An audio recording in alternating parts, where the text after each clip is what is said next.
mata ng publiko, si Samantha Madrigal ang pinakamapalad na babae sa mundo. Isang hamak na anak ng bagsak na negosyante na pinakasalan ng pinakamakapangyarihang bilyonaryo sa bansa, si Cifero Bustamante. Ngunit sa likod ng mga pinto ng kanilang mansyon, ang gintong singsing ay naging posas at ang pangakong binitawan sa harap ng dambana ay naging huling hantungan ng kanilang kasaysayan. Hindi asawang turing ni Cifero kay Samantha, kundi isang kasangkapang pangsarili at isang buhay na pampalipas ng galit. Sa tuwing puno ito ng puot, sa bawat gabing nilalapastangan ng kanyang dangal, naroon ang biyanang si Doña Aurora na nagpaparanas sa kanya ng matinding gutom at pangungutya. Hindi rin nawawalang kabit ni Cifero na si Valerie. Ang babae ang tanging hangad ay makitang lugmok at wasak si Samantha sa sahig. Nagawa ni Samanthang tiisin ang lahat ng pasakit, ang mga marka ng paghihirap sa kanyang katawan, ang bawat hagupit ng tadhana at ang walang katapusang pambubusabo sa kanyang isipan. Ngunit nang dahil sa kalupitan ni Cifero at Valerie, naglahong munting anghel na kaisa-isang pag-asa sana ni Samantha. Sa loob ng isang madilim at malamig na sulok, kasabay ng paghinto ng isang munting tibok ng puso at ang tuluyang pagpanaw ng isang bagay sa loob ni Samantha, ang kanyang kakayahang magpatawad. Itinapon sa bangin at iniwang tila basurang patay. Natagpuan siya ni Ash Ronquillo, isang bilyonaryong mafia boss ng tanging batas ay pulang likido at ganti. Sa kamay ni Ash, ang dating battered wife ay muling bubuuin.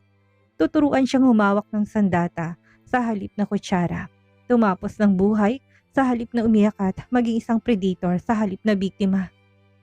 Sa muling pagtapak ni Samantha sa mundo ng mga Bustamante, hindi na siyang babaeng mabilis saktan.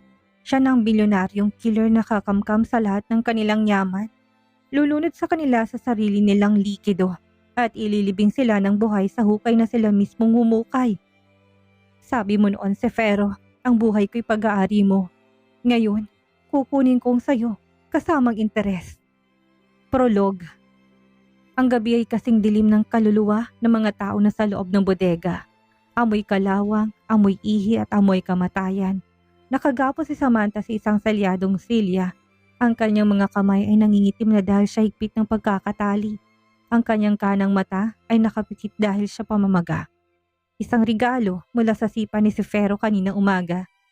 Ang kanyang labi ay putok at ang bawat hininga niya ay parang hinihiwa ng libu-libong karayom ang kanyang baga. Cifero, ang kanyang boses sa isang mahinang kalos sa sahig. Ang baby, ang anak natin. Nagmamakaawa ko. Dali natin siya sa ospital. Sa tapat niya nakaupo si Cifero Bustamante sa isang dekalidad na silya. Kampanting humihit ng mamahaling tabako.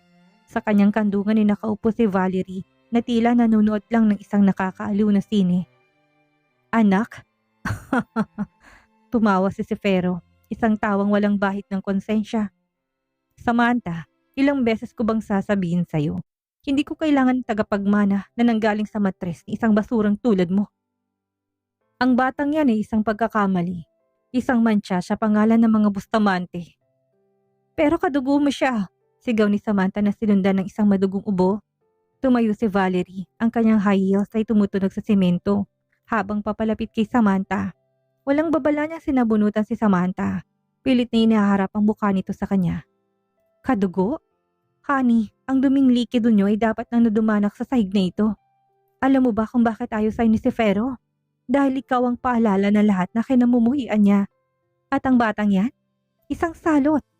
Mula sa kabilang silid narinig ni Samantha isang mahinang iyak. Isang iyak na paus, nagugutom at naghihingalo. Anak, pilit na kumawala si Samantha sa gapos. Ang kanyang mga pulso'y nagbabakbaknat, dumadaloy ang sariwang likido sa kanyang mga braso. Parang awa nyo na. Ako na lang ang saktan nyo. Huwag ang anak ko. Biglang bumukas ang pinto't niluwa nito si Doña Aurora, ang ina ni Cifero. May dala itong malamig na balita. Huwag ka nang maingay, Samantha. Tapos na ang paghihirap ng batang yan. Tumigil na siya sa paghinga. Tumigil ang mundo ni Samantha. Ang bawat tibok ng puso niya ay tila naging isang malakas na dagungdong ng kulog. Hindi totoo yan, Doña Aurora. Nagbibiro lang kayo, hindi ba? Gumisi ang matanda. Tinapon ng mga tauhan namin ang bangkay sa sapa. Doon siya nararapat. Sa basura. Isang matinding katahimikan ang bumalot sa bodega bago ito napalitan ng isang mahaba at nakakapanindig na balahibong tili mula kay Samantha. Hindi yung tili ng sakit, kundi tili ng isang kaluluwang tuluyan ng bumitaw sa liwanag. Papatayin ko kayo, bulong ni Samantha, ang kanyang mga matay nalilisik at namumula sa galit. Sinusumpa ko sa malamig na bangkay ng anak ko. Kakainin yung sarili niyong laman. Lulunurin ko kayo sa sarili niyong likido. Isang malakas na sampalang dumapo sa mukha niya mula kay Sifero. Mangarap ka habang mabilis ka pang mamamatay, Samantha. Senyas ni Sifero sa kanyang mga tauhan. Dalhin yan sa bangin. Siguraduhin niyo na hindi na yan makikita kahit na mga uod. Habang kinakalad ka si Samantha palabas, ang huling nakita niya ang nagtatawag na sina Sifero at Valerie. Nagdiriwang si ibabaw ng kanyang pagkawasak. Ngunit sa ilalim ng ulan na nagsimulang bumuhos, isang pangako ang ukit sa kanyang isipan. Hindi siya mamamatay hanggat hindi niya nakikita ang mga Bustamante na nagmamakaawa para sa kanilang buhay. Ang mansyon ng mga Bustamante isang arkitektural na obra maestra. Ngunit para kay Samantha Madrigal, itong pinakamagarbong libingan sa buong mundo. 4:00 pa lang na madaling araw ay gising na si Samantha. Hindi dahil masipag siya, kundi dahil kailangang kintab na kintab ang sahig bago bumaba ang reyna ng bahay. Si Doña Aurora. Ang bagal mo, basura! Isang matulis na sipang tumama sa tagiliran ni Samantha. Napasubsob siya sa malamig na marmol. Ang timbang na may sabon ay tumapon at nabasang kanyang manipis na duster. Nanunuot ang ginaw ngunit mas masakit ang tawa ni Valerie na nakatayo sa itaas ng hagdan. Suot ang isa sa mga mamahaling robe na dapat sanay kay Samantha. Look at you, Samantha. Mukha kang basahan na pinilit gawing asawa. Pangungutya ni Valerie. Bakit kasi hindi ka nalang umalis? Nakalimutan ko. Kailangan pa ni Sifero na mapaglilibangan mamayang gabi. Hindi sumagot si Samantha. Nanatili siyang nakayuko. Ang kanyang mga kuko ay bumaon sa basang-basahan. Alam niya kapag sumagot siya, mas matinding parusa nga abutin niya. Bumukas ang pinto ng master's bedroom at niluwa nito si Sifero Bustamante. Gwapo, matikas at mayaman. Ngunit sa mga mata ni Samantha, siya isang demonyong nakasuot ng Armani. Lumapit si Sifero at walang pasabing tinapakan ang kamay ni Samantha ang nakalapat sa sahig. Mariin, puno ng bigat. Impit na daing ni Samantha. Huwag kang dumaing sa harap ko, Samantha. Nakakadiri ang boses mo. Malamig na wika ni Sifero. Bakit ganito ang galit ni Sifero? Dahil sa isang maling akala na itinanim sa kanyang isipan? 5 taon na nakakalipas, ang unang kasinta ni Sifero na si Elena ay namatay sa isang aksidente. Ang ama ni Samantha na noon ay business partner ng mga Bustamante. Ang huling kasama ni Elena, kumbinsido si Sifero na pinatay ng ama ni Samantha si Elena para sa pera. Nang maluging negosyo ng mga Madrigal, ginamit ni Sifero ang kanyang kapangyarihan para bilihin si Samantha. Hindi para mahalin, kundi para pagbayarin sa kasalanang hindi naman niya ginawa. Sifero, maawa ka. Wala akong ginagawang masama. Bulong ni Samantha habang pilit na kinukuha ang kamay sa ilalim ng sapatos nito. Ang pagkakaroon ng apelidong Madrigal ay sapat na kasalanan na Samantha. Sagot ni Sifero. Yumuko siya tinawakan ng marahasang panga ni Samantha. Gagawin kong impyernong bawat hininga mo hanggang sa ikaw na mismo humiling na mamatay ka na.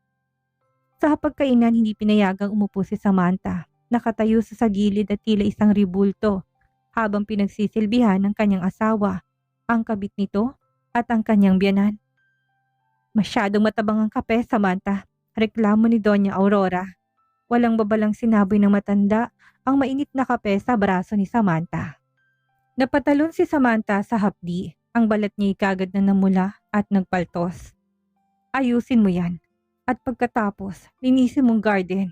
Gamitin mong mga kamay mo para bunutin ng mga damo. Ayokong makakakita ng kahit na isang gamit sa paghahalaman. Utos ng matanda. Pero Doña Aurora, may sakit po ako. Wala kaming pakialam. Sigaw ni Sifero sabay bagsak ng kubyartos. Gawin mong inuutos ni Mama. O gusto mong kalad ka rin kita, papunta sa bodega ngayon din? Nanginig ang buong katawan ni Samantha sa takot. Ang bodega, ang lugar kung saan nangyayari mga bagay na mas masahol pa sa kamatayan. Doon siya ginagawang parausan ni Sefero tuwing lasing ito. At kahit hindi lasing, walang proteksyon, walang pag-ibig, puro lamang dahas. Habang nagbubunot ng damo sa ilalim ng matirik na araw, naramdaman ni Samantha ang pag-ikot ng kanyang paningin. Nasusuka siya, isang pamilyar na pakiramdam na nagpababa ng kanyang kaba sa kanyang dibdib. Hindi maaari. Hinalugugong niya ang kanyang bulsa at tinignan ng isang maliit na stick na itinago niya doon isang araw. 2 guhit. Buntis siya. Sa halip na matawa, napahaguluhan si Samantha. Sa impyernong ito, ang isang sanggol ay hindi biyaya. Ito ay isa pang biktima. Ngunit sa gitna ng kanyang pag-iyak, isang itim na sasakyan ang dumaan sa harap ng mansyon. Saglitong huminto, mula sa tinted na bintana, isang pares na mga matang nakamasid sa kanya. Isang lalaking may aura ng kapangyarihan at panganib. Si Ashron Kilio. Hindi pa alam ni Samantha, ngunit ang lalaking yon ang magiging susi sa kanyang muling pagsilang. Ngunit bago yon, kailangan niya na munang dumanas ng mas matinding latay. Mas masakit na pambubugbog at ang pinakamasakit sa lahat, ang mawalan ng isang anghel. Ang banyo sa quarters ni Samantha ay amoy amag at lupa, ngunit doon lamang siya nakakahanap ng kaunting katahimikan. Nakatitig siya sa pregnancy test kit na may 2 pulang guhit. Ang kanyang sinapupunan ay kinalalagyan ng isang buhay. Isang inosenteng buhay na nabuo sa gitna ng karahasan at pambabastos. Ililigtas kita, anak. Aalis tayo dito. Bulong ni Samantha habang hinahaplos ang kanyang tiyan. Ang mga luha niya ay pumapataksa. Tila hinuhugasan ng dumi ng nakaraan. Ngunit ang pangarap ni Samantha ay kagad na dinurog ng isang malakas na sipa sa pinto. Bang! Tumalbog ang pinto at pumasok si Valerie. Ang kanyang mukha ay puno ng pangungutya at tagumpay. Sa likod niya ay nakatayo si Sefero na tila isang hukom na handang magbitay. Ano yan, Samantha? Isang ebidensya ng iyong kalandian? Mabilis na inagaw ni Valerie ang kit sa kamay ni Samantha. Nang makita ni Valerie ang 2 guhit, ang kanyang mga mata nanlaki bago ito napalitan ng purong poot. Sefero, look! Ang basurang ito. Nagbalak pang talian kagamit ang isang anak. Mabilis na lumapit si Sefero. Hindi pag-asa o kagalakan ang nakita ni Samantha sa mga mata ng kanyang asawa, kung hindi pagkadiri. Sino nga man yan, Samantha? Ang boses ni Sefero ay parang bakal na kinakalo sa semento. Sefero, ikaw! Alam mong walang ibang humahawak sa akin kung hindi ikaw! Sigaw ni Samantha habang nakaluhod. Anak mo ito! Isang malakas na sampalan na pabagsak kay Samantha sa sahig ng banyo. Ang kanyang ulo'y tumama sa gilid ng inidoro. Huwag mo kong madamay-damay sa duming dala-dala mo, bulyaw ni Sefero. Hindi ako magkakaroon ng anak sa isang pamilyang mamamatay tao. Ang batang yan ay sumpa. Hinawakan ni Valerie ang buhok ni Samantha at kinaladkad siya palabas ng banyo, papunta sa gitna ng silid. Kahit nabuntis, walang parenong mga sipa ni Valerie sa binti at likod ni Samantha. Alam mo ba kung anong ginagawa sa mga damong ligaw, ha, Samantha? Tanong ni Valerie habang nakangisi. Binubunot sila bago pa sila makasira ng hardin. Parang awa niyo na, Valerie, Sefero. Saktan niyo na ako, wag lang ang anak ko. Pagmamakaawa ni Samantha. Ang kanyang mga kamay ay protektadong nakayakap sa kanyang tiyan. Tumawa si Sefero at kumuha ng isang mabigat na leather belt. Gusto mo ng awa? Ang ama mo, naawa ba kay Elena nung pinapatay niya ito? Ngayon mararanasan mong mawalan ng mahal sa buhay. Bumagsak ang sinturon sa likod ni Samantha. Muli at muli ang bawat hagupit ay nagiiwan ng mahabang latay na kaagad na nagdurugo. Ngunit ang mas masakit ay ang bawat sipa ni Sefero na pilit na tumatama sa kanyang tiyan. Sefero, wag! Huwag mong patayin ang bata! Sigaw ni Samantha. Ngunit ang sigaw niya ay tinumbasan lang ng mas malakas na sipa. Mas mabuti nang mamatay yan kaysa mabuhay na may dugong madrigal. Asik ni Sefero. Pumasok si Doña Aurora sa silid. Bitbit ang isang baso ng mainit na likido. Amoy ito ng mga halamang gamot na nakakasuka. Inumin mo ito, Samantha. Utos ng matanda na may ngiting malademonyo. Pampalaglag ito. Ayaw naming madungisan ng aming mansyon ng isang bastardong madrigal. Hindi ko iinumin yan. Pilit na nalaban si Samantha ngunit mabilis siyang hinawakan ng mga tauhan ni Sefero. Pinilit nilang ibuka ang bibig ni Samantha habang binubuhos ni Doña Aurora ang mainit at mapait na likido. Nabilaukan si Samantha. Ang likido pumasok sa kanyang ilong at lalamunan. Kasunod nito ay ang matinding sakit sa puso na tila bahihiwang kanyang laman sa loob. Nang matapos ang kanilang kasiyahan, iniwan nilang dugo ang nakahandusay si Samantha sa sahig. Ang kanyang puting duster ay puno ng sariwang dugo na nagmumula sa kanyang pagitan. Linisin mong sarili mo, Samantha. Huling sabi ni Sefero bago lumabas. At siguraduhin mong bukas wala nang bagay na yan sa loob mo. Naiwang mag-isa si Samantha sa dilim. Ang sakit ng katawan ay walang-wala sa sakit ng kanyang puso. Pinilit niyang gumapang patungo sa isang sulok. Yakap-yakap ang kanyang tiyan na kumikirot. Lalaban tayo, anak. Lalaban tayo. Bulong niya. Kahit na alam niyang unti-unti nang nawawalang init ng buhay sa kanyang sinapupunan. Sa labas ng mansyon, muling dumaan ang itim na sasakyan ni Ash Ronquillo. Pinapanood niyang mga ilaw na namamatay sa mansyon ng mga Bustamante. Hawak niya isang folder na naglalaman na lahat ng impormasyon tungkol kay Samantha. Konting tiis na lang, Samantha Madrigal, bulong ni Ash sa gitna ng usok ng kanyang sigarilyo. Malapit na nating sunugin ang impyernong ito.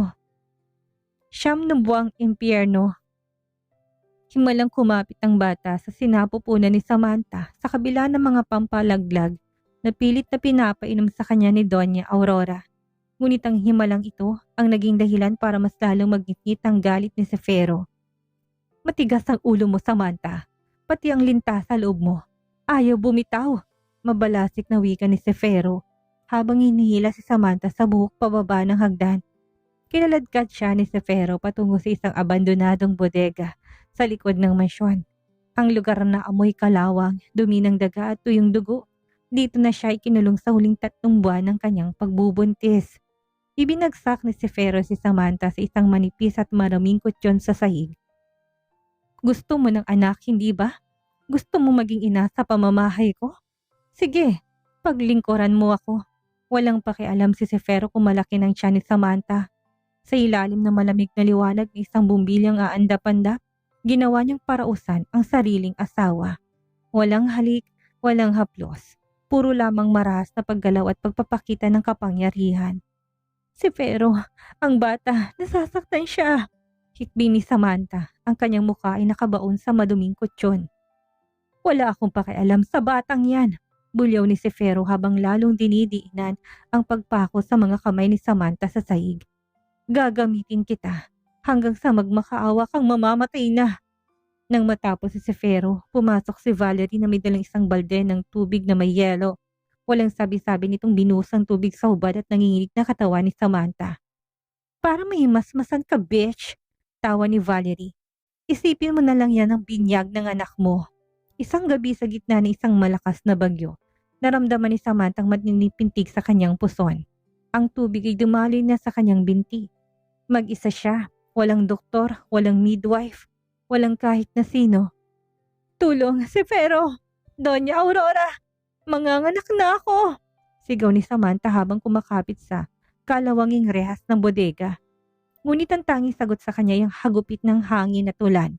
Mula sa bintana ng mansyon, nakita niya mga ilaw at narinig ang malakas na tugtugan. May party. Nagdiriwang mga Bustamante habang siya'y nakikipagbuno sa kamatayan.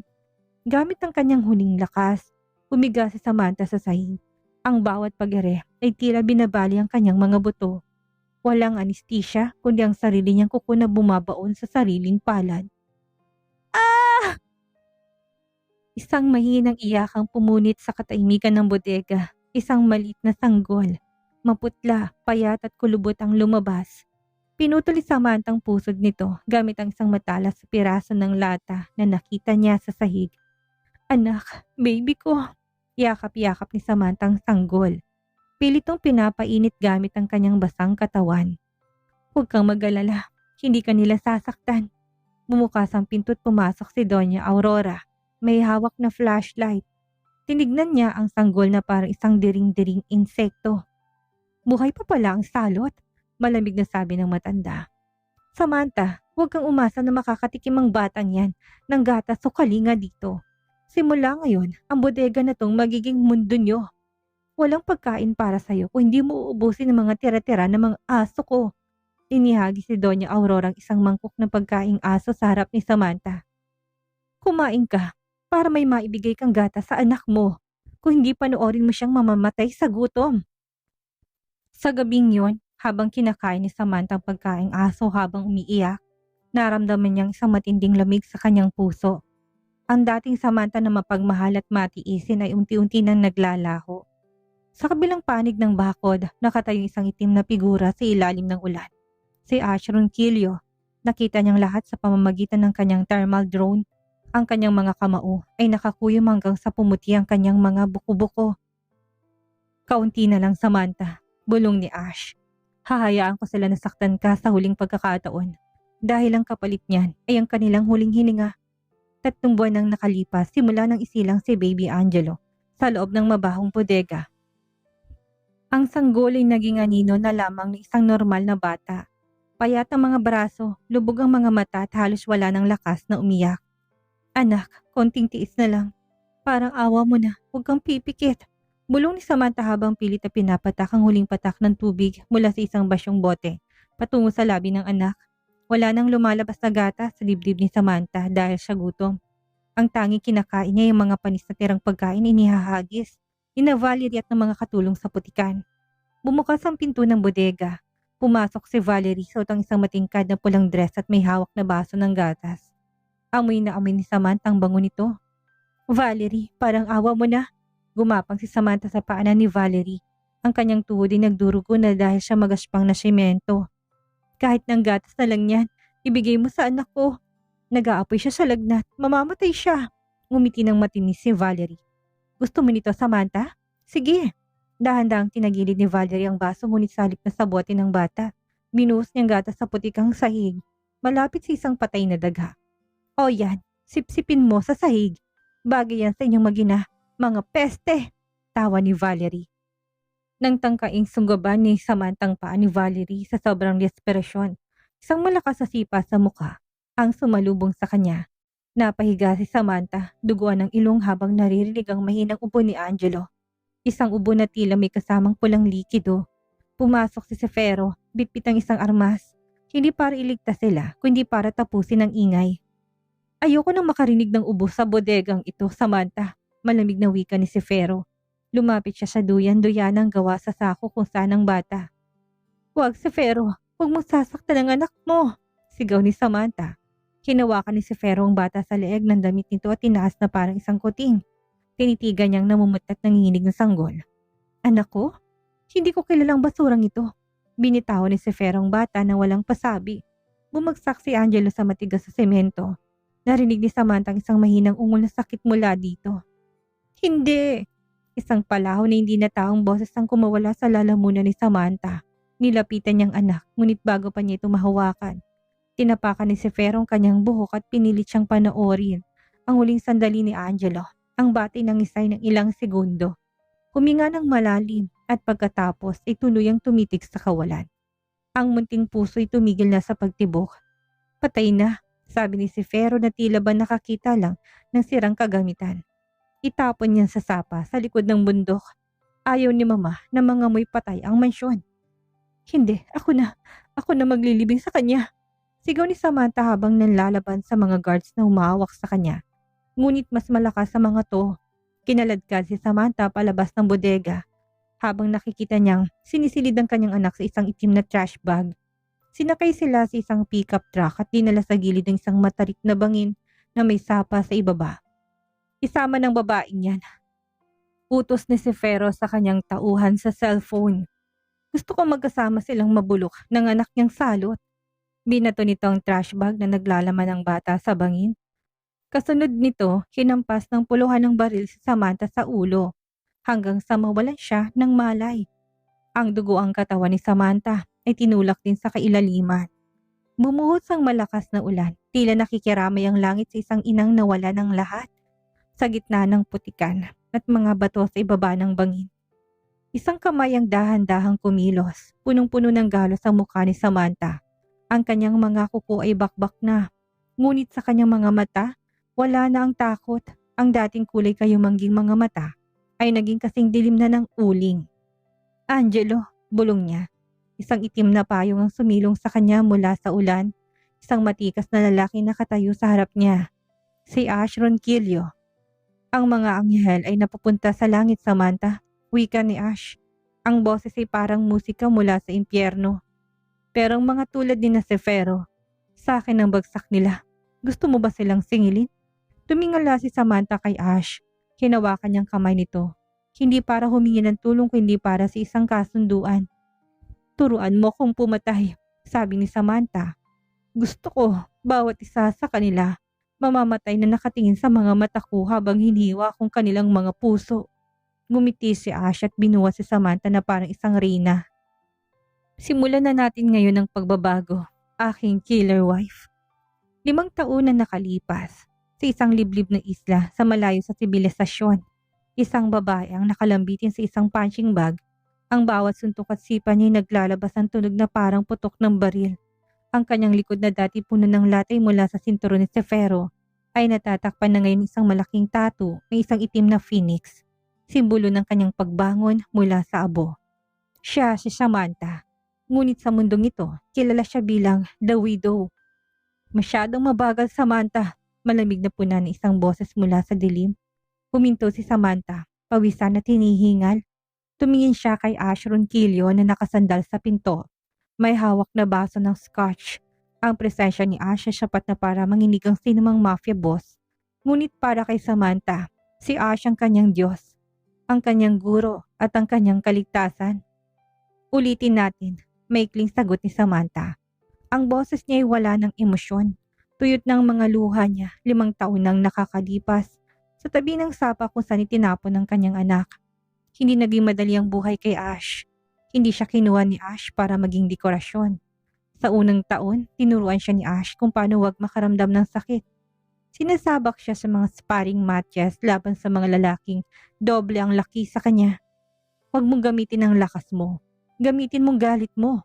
Paulit-ulit na sabi ni Ash sa kanya tuwing bumabagsak siya sa sahig na duguan ng labi. Tinuruan siya ni Ash ng lahat. Mula sa paghahawak ng sniper rifle, paggamit ng lasong hindi natutukoy ng autopsy, hanggang sa sining ng financial warfare. Binigyan siya ni Ash ng access sa bilyong-bilyong dolyar at mga koneksyon sa underworld. Bakit mo to ginagawa, Ash? Tanong ni Samantha. Isang gabi habang ginagamot ni Ash ang sugat niya sa balikat, hinawakan ni Ash ang panga ni Samantha. Ang mga mata nito ay nagliliyab sa kakaibang alab. Dahil ang mga Bustamante ay kaaway ko din. Pero mas gusto kong makita silang mamatay sa kamay ng isang babaeng minaliit nila. Gusto kong ikaw ang maging huling mukhang makikita nila bago sila sunugin sa impyerno. Hindi lang skills ang binago ni Ash.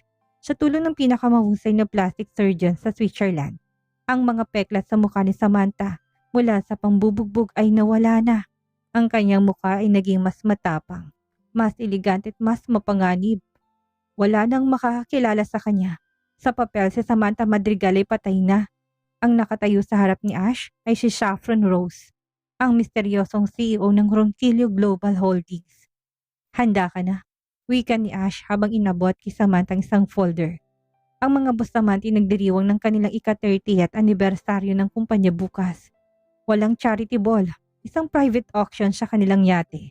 Isang lugar kung saan walang makakarinig sa kanila kung sakaling humingi sila ng saklolo. Sa gitna ng lahat ng galit, may isang bagay na hindi nasahan si Samantha. Ang paglambot ng kanyang puso para kay Ash. Si Ash ang lalaking nagtanggol sa kanya nang walang sino mang gumawa noon. Si Ash ang naging katuwang niya sa bawat gabi ng kanyang bangungot tungkol kay Angelo. Isang gabi bago ang kanilang pag-uwi sa Pilipinas, hinawakan ni Ash ang kamay ni Samantha. Kapag natapos na ito, Samantha, kapag wala na silang lahat, gusto kong malaman mo na may buhay pa pagkatapos ng paghihiganti at gusto kong maging bahagi ng buhay na yon. Hindi sumagot si Samantha, ngunit dahan-dahan niyang sinandal ang kanyang ulo sa balikat ni Ash. Sa unang pagkakataon sa loob ng 5 taon, nakaramdam siya ng init na hindi nanggagaling sa galit. Kinabukasan isang private jet ang lumapag sa Maynila. Lumabas mula dito isang babaeng nakasuot ng itim na trench coat, malaking sunglasses at sapatos na kayang pumatay sa isang sipa. Tumingin si Samantha sa paligid. Ang hangin ng Maynila ay amoy usok at alaala. Si Fero, Valerie, Doña Aurora, bulong niya habang kinakasang isang malit na patalim na nakatayo sa kanyang singsing. Narito na ang inyong kamatayan at hindi nyo to makikita. Sa loob ng mansyon ng mga Bustamante, kasalukuyang nagtatawanan sina Sefero at Valerie. Hindi alam ng bangkay na itinapon nila sa bangin 5 taon nang nakakalipas ay nagbalik na, at sa pagkakataong ito, siya na maglilibing sa kanila. Ang The Aurora Star, ang marangyang yate ng mga Bustamante, ay naglalayag sa gitna ng Manila Bay. Sa loob umaapaw ang mamahaling alak at ang halakak ng mga elitistang walang pakialam kung gaano karaming buhay ang inapakan nila para marating ang kinalalagyan nila. Si Sefero Bustamante ay nakatayo sa gitna ng hall, hawak ang isang baso ng kristal. Sa tabi niya ay si Valerie, na mas lalong naging magarbo at mayabang, suot ang mga alahas na kinuha mula sa kaba ng pamilya Madrigal.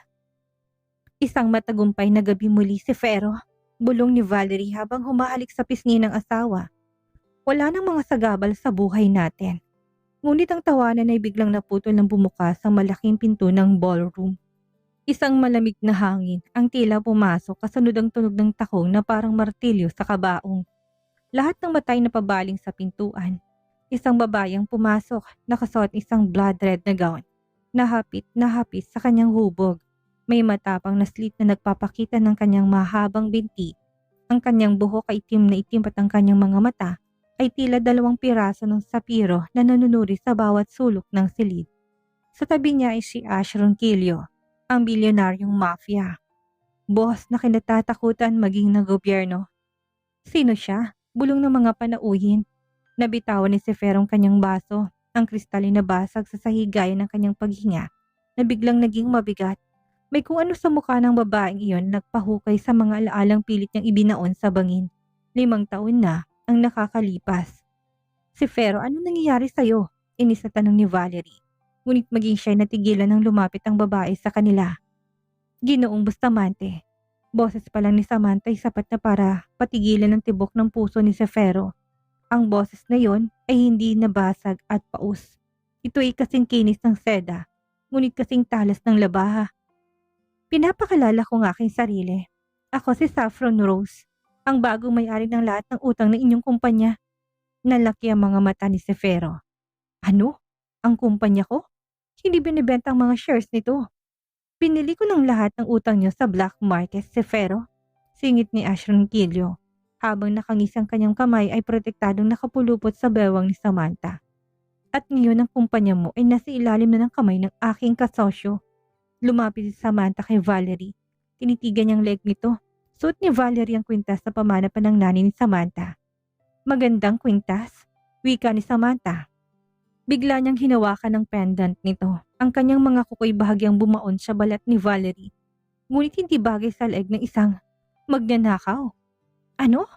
Sino ka ba sa akala mo? Sigaw ni Valerie. Akmang sasampalin si Samantha ngunit sa isang kisap mata, nahuli ni Samantha ang braso nito. Pinilipit ni Samantha ang kamay ni Valerie. Isang tunog ng crack ang narinig sa buong ballroom. Napasigaw si Valerie sa sakit at napaluhod sa harap ni Samantha. Valerie! Susugod sana si Sefero ngunit kagad siyang hinarangan ng mga tauhan ni Ash na lahat ay may nakasakbit na baril sa ilalim ng kanilang mga tuksido. Yumuko si Samantha para mapantayan ang mukha ni Valerie na ngayon ay puno ng luha at takot. Nilapit niyang kanyang labi sa tenga ng babaeng pumatay sa kanyang anak. Naalala mo ba ang putikang sahig sa bodega, ha? Valerie? Bulong ni Samantha, sapat lang para marinig nito. Naalala mo ba ang gatas na itinapon mo habang naghihingalo ang anak ko? Ngayon, sisiguraduhin kung dugong hihigupin mo sa sahig na to. Nanginig ang buong katawan ni Valerie. Tumingala siya kay Samantha. Ang mga mata nito'y punong-puno ng kilabot. Samantha? Patay ka na! Pinatay ka na namin! Ngumiti si Samantha, isang ngiting hindi na nakarating sa mga mata. Ang Samanthang kilala nyo ay matagal nang nabulok sa hangin. Ang nasa harap nyo ngayon ay ang inyong kamatayan. Binitawan ni Samantha si Valerie na parang isang basurang itinapon. Tumingin siya kay Sefero na ngayon ay putlang-putla. Ito pa lang ang simula, Sefero, sabi ni Samantha, habang kinukuha ang isang baso ng champagne mula sa waiter at binusto sa ulo ni Sefero. Gusto kong damin yung bawat segundo ng pagbagsak ninyo. Huwag kayong mag-alala. Hindi ko kayo papatayin agad. Gusto ko munang makita kayong magmakahawa para sa isang pirasong tinapay. Gaya ng ginawa niyo sa amin. Umalis sina Samantha at Ash sa ballroom, iniwan ng lahat na nakatulala at pamilya Bustamante na lugmok sa kahihiyan at matinding takot. Sa labas ng yate, sa ilalim ng liwanag ng buwan, hinawakan ni Ash ang nanginginig pang kamay ni Samantha. Hindi dahil siya takot kundi dahil sa adrenaline na unang paghihigante. First blood, bulong ni Ash. Hindi pa sapat, Ash, sagot ni Samantha. Ang mga matay nakatingin sa malayo.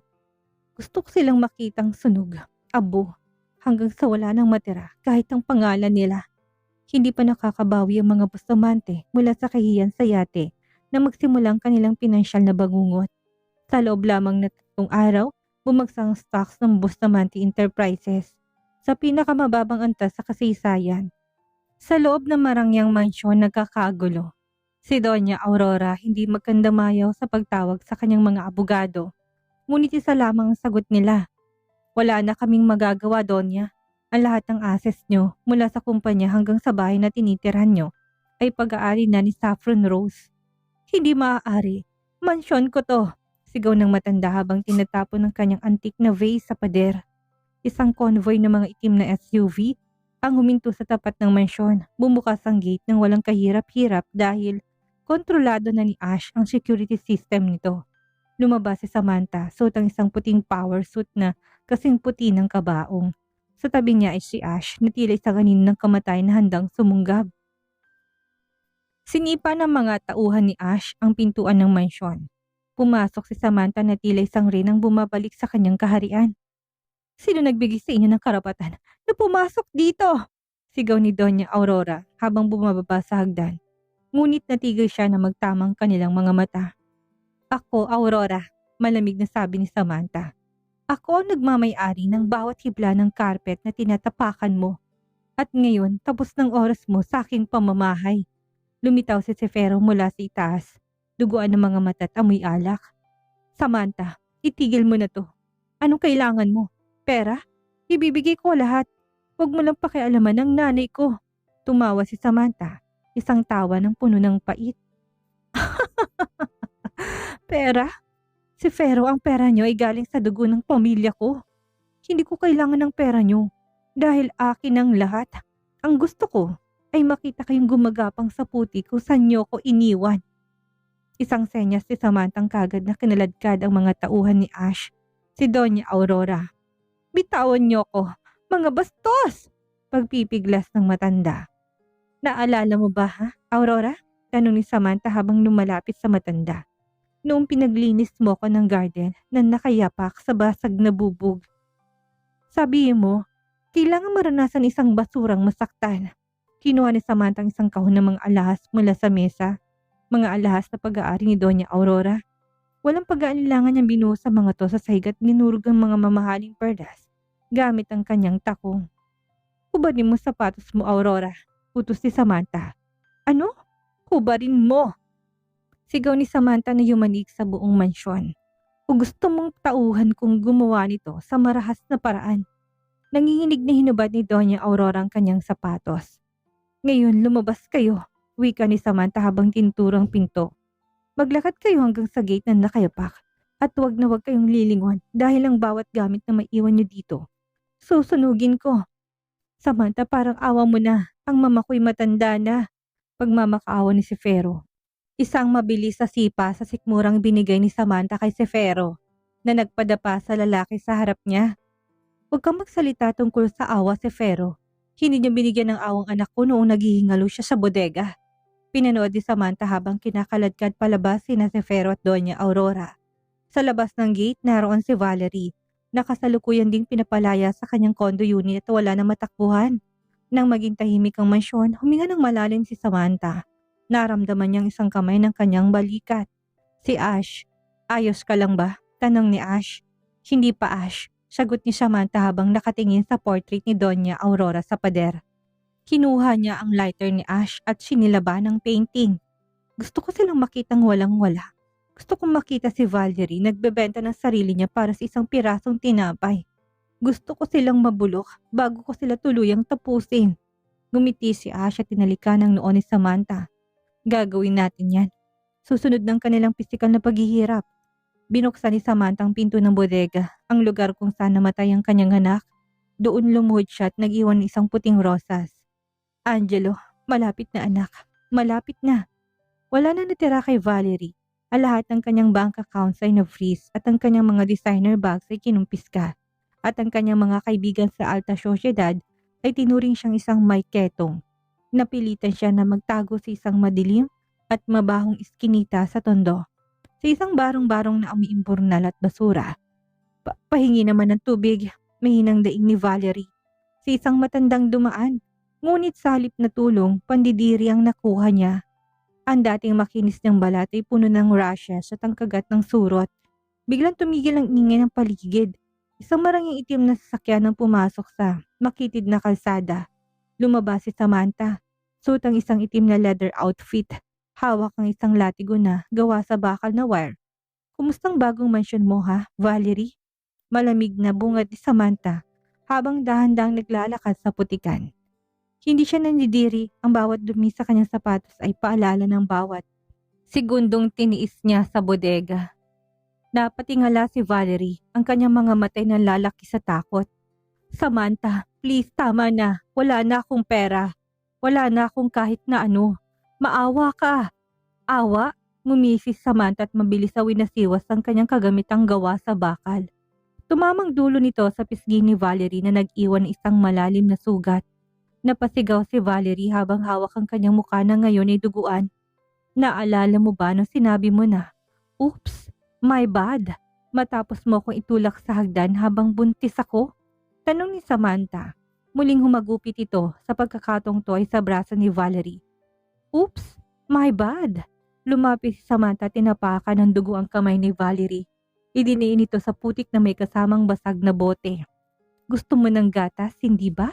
Yun ang huling hiningi ko sa'yo para sa anak ko. Kinuha ni Samantha ang isang bote ng asidong dala ng kanyang mga tauhan. Sabi mo noon, ang kagandahan mo ang tanging dahilan kung bakit ka mahal ni si Fero. Tignan natin kung mamahalin ka pa rin niya kapag naging kamukha mo na ang demonyo. Huwag, Samantha. Please, huwag ang mukha ko. Pagmamakaawa ni Valerie na pilit gumagapang palayo. Ngunit mabilis siyang nahawakan ng mga tauhan ni Ash. Walang emosyong ipinatikim ni Samantha sa balat ni Valerie ang hapdi. Nang bawat luhang ibinuhos niya noon, isang likidong kasing pait ng kanyang nakaraan ang naging marka ng pagtatapos ng kagandahang pinagmamalaki nito. Ang tunog na nagpapaagos ng laman ng matinding natili ni Valerie naging musika sa pandinig ni Samantha. Hindi kita papatayin ngayon, Valerie. Bulong ni Samantha habang hinahawakan ng baba nito. Gusto ko mabuhay ka ng matagal. Gusto ko sa bawat pagtingin mo sa salamin, mukha ko at ang pagkamatay ng anak kong makikita mo. Lumitaw si Ash mula sa anino. May dalang isang envelope. Samantha, tapos ng oras natin dito. May mas malaking isda tayong dapat hulihin. Si Fero ay kasalukuyang nagtatago sa isang lumang bodega sa pier. Sinusubukang tumakas ng bansa. Tumingin si Samantha kay Valerie na ngayon ay nangingisay sa sakit ng putikan. Iwanan niyo siya dyan. Siguraduhin niyo na walang ospital na tatanggap sa kanya. Hayaan niyo siya mabulok kasamang mga basura. Sumakay si Samantha sa sakyan. Sa loob naramdaman niyang init ng kamay ni Ash na humawak sa kanya. Masaya ka ba? Tanong ni Ash. Hindi pa, Ash. Hindi pa nararanasan ni Fero ang mawala ng hininga habang nakatingin sa taong mahal niya. Sagot ni Samantha. Gusto ko bago siya mamatay, malaman niya siya mismong pumatay sa sarili niyang anak dahil sa kanyang kahibangan.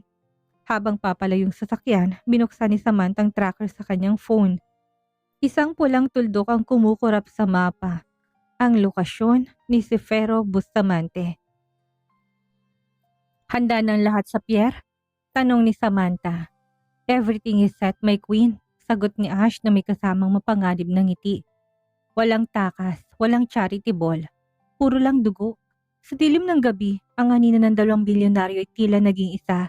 Isang pwersang hindi mapipigilan hanggang sa huling Bustamante ay magmakaawa para sa kamatayan. Ang ulan ay sumasabay sa hampas ng alon sa Pier 13. Amoy krudo, kalawang at paparating na kamatayan. Sa loob ng isang abandonadong container van, hinihingal na nagtatago si Fero Bustamante. Ang kanyang mamahaling suit ay punit-punit na at ang kanyang mga matay dilat sa sobrang praning. Nasaan ang barko? Bakit wala pa? Sigaw ni Fero sa kanyang huling 2 bodyguard. Sir, hinarang na po ng mga tao ni Ronquillo ang lahat ng labasan. Sagot ng isa, ngunit hindi pa rin natatapos ang pangusap ng isang babalang bumaon sa noo nito. Splats! Tumilamsik ang dugo sa mukha ni Sefero. Mula sa kadiliman, lumabas si Samantha. Hindi siya gumamit ng baril sa kanyang kanang kamay sa isang karambit na knife. Isang kurbadong patalim na kasing talas ng pangil ng tigre. Samantha, please, mag-usap tayo. Panginginig na si Fero habang dahan-dahang umaatras. Nag-usap na tayo sa bodega, si Fero. Nagmakaawa ako sa iyo, hindi ba? Boses sa Samantha kasing lamig ng bakal. Sabi mo noon, gusto mong makita akong mamatay. Ngayon, pagbibigyan kita. Pero ikaw ang mauuna. Sumugod ang natitirang bodyguard ni si Fero, ngunit sa isang mabilis na ikot, naiwasan to ni Samantha. Ginamit niya ang sining ng kali na itinuro ni Ash. Sa isang mabilis na pagkilos, pinila ni Samantha ang kakayahan ng bodyguard na lumaban, dahilan upang mabitawan itong kanyang sandata. Bago pa man ito makabawi, isang mapanganib na sipa ang naging huling hatol ni Samantha, na tuluyang nagpatahimik sa kanyang kalaban at nag-iwan dito sa gitna ng kawalan. Ngayon silang dalawa na lang dahil sa desperasyon bumunot si Fero ng isang tactical knife. Kung mamamatay ako, isasama kita, puta ka! Sumugod si Fero ng walang ingat, ngunit si Samantha ay tila sumasayaw sa dilim. Sa bawat pag-iwas si Samantha, tila binabawi niyang bawat segundong ninakaw sa kanya. Sa bawat pagkakataon, nag-iiwan siya ng marka ng kanyang puot. Mga paalala sa balat ni Fero na hindi na siyang dating biktima. Ito para sa bawat sakit na idinulot mo sa akin. Isang hagupit ng bakal. Ito para sa bawat gabing nilapastangan mong aking dangal. Isang kislap ng katarungan. Napasigaw si Fero habang ang kanyang malinis sa kasuotan ay unti-unting nang babahiran ng kanyang sariling pait. Tama na, wakasan mo ng hininga ko, daing niya sa gitna ng takot. Masyadong madali ang wakas na yan si Fero, malamig na tugon ni Samantha. Walang pag-anilangan kinaladkad niyang lalaki patungo sa dulo ng container, kung saan naghihintay ang mga kadenang nagsisilbing kanyang piitan. Tinali niya mga kamay nito. Pilit itinaas hanggang sa mawalan na ng lakas sa mga binti ni Fero. Alam mo ba kung bakit naglahong anghel natin? Tanong ni Samantha, habang dahan-dahang binubunot ang kasangkapang tatapos sa lahat ng kasalanan. Dahil mahina siya. Dahil sa duming dala mo, sigaw pa rin ni Fero sa gitna ng sakit. Isang matinding dagok ang sinalubong ni Samantha kay Fero. Dahilan upang mapatigil ang hininga nito sa hapdi. Lumapit si Samantha, ang kanyang boses ay nanginginig sa puot at pait. Nawala siya, dahil tinalikuran niyo kami, sumbat niya. Ang bawat salita ay tila isang matalim na saksak sa konsensya ng lalaki. Pero alam mo ba kung anong tunay na masakit? Naglaho ang anghel ko dahil sa isang kasalanan kailanman hindi ko naman ginawa. Inilapit ni Samantha ang kanyang mukha kay Fero. Ang ama ko ang hindi pumatay kay Elena. Si Doña Aurora ang nagpa-set up na aksidente para makuha ang insurance at ang kumpanya nyo. Ginamit ka lang ng nanay mo, Fero. Pinakasan mong buhay ng sarili mong dugo at laman para lamang sa babaeng siya ring pumaslang, saka isa-isang taong tunay mong minahal. Nanlaki ang mga mata ni Fero, ang kanyang buong mundo ay gumuho. Hindi, nagsisinungaling ka. Check the records, Fero. Binigay na ni Ash ang ebidensya sa pulisya, pero huli ng lahat para sa'yo.